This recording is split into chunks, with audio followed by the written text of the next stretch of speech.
Bata pa lamang ako ay pangarap ko na maging isang biyaya para sa ibang tao.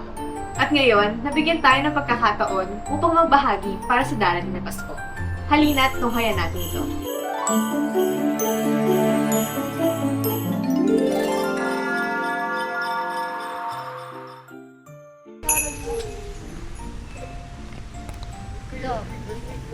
Sana nandito siya, guys. Kuya, kayo po ba si Kuya Alexis? Ay, kami po yung students po.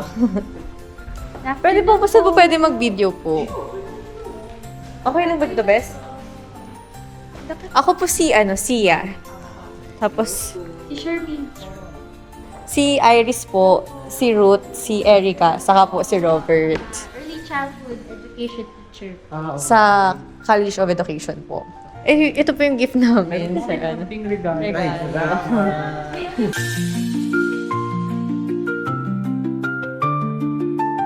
Good afternoon. Ako si Alexis Paraino.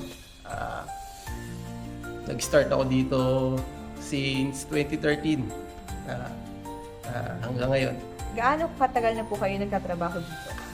Ay, may 14 years. Dito po talaga kayo? Hindi, rotation kami. 3 months, every 3 months rotate by ibang pwesto. Ano po yung dahilan or nagtulak sa inyo para po piliin kung ano yung trabaho niyo po ngayon? Una sa lahat, kasi, pangmatagalan. Kasi pag sa company ka na, yung mga pabrika, oo, 6 months, endo ka na, another requirements na naman. Pag sa security, kahit yearly, drug test, yun lang naman yung nire-require.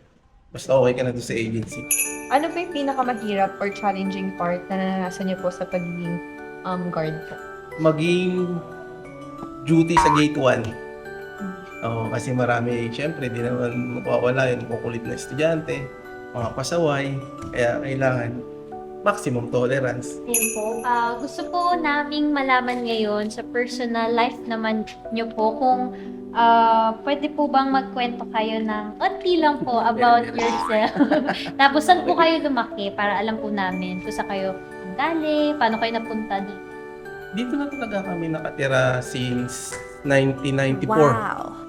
Dito kami dumating sa sa area. If meron po kayong ibang pinagkakaabalahan or responsibilidad bukod po sa pagiging isang security guard. Meron akong maliit na tindahan sa bahay. Yung partner ko yung nag-aasikaso. Yun, tulong kami doon. Pwede po bang tanungin kung may anak po kayo? Meron, 2. Isa, panganay ko lalaki, tapos yung bunso babae. 6 years old and 4 years old. Ano pong routine nyo araw-araw po? Like, bago po pumasok, tapos after po ng work, nagbabantay po ba kayo sa tindahan nyo? Sigurado yun. Pag uwi mamaya, ako naman tindero.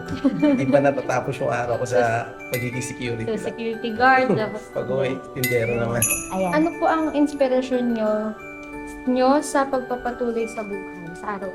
Siyempre, yung mga anak ko, isa pa, napamahal na rin itong lasal sa akin kasi ang haba na ng serbisyo ko doon, dito.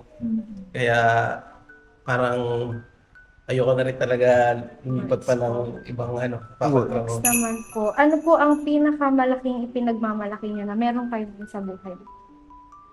Ngayon, siyempre yung itong trabaho ko na to. Kasi dito ko nabubuhay yung pamilya ko. Last na po, 5 years from now po, saan nyo po nakikita ang sarili nyo o yung mga bago po? Nasa Korea na. Ay, yes, thank you Siyempre, po. nagpaplano lang kasi. Pangarap. Kasi 14 years, parang nakukulangan ako kasi ganito lang. So, mag-aaral ng Possible yun. Possible Lalo kayong mga anak. Prayers natin yan. Yes, kuya. Thank you. Yes po. Thank you po. Yun lang po. Thank you so much po. Salamat sa inyo. Thank you po.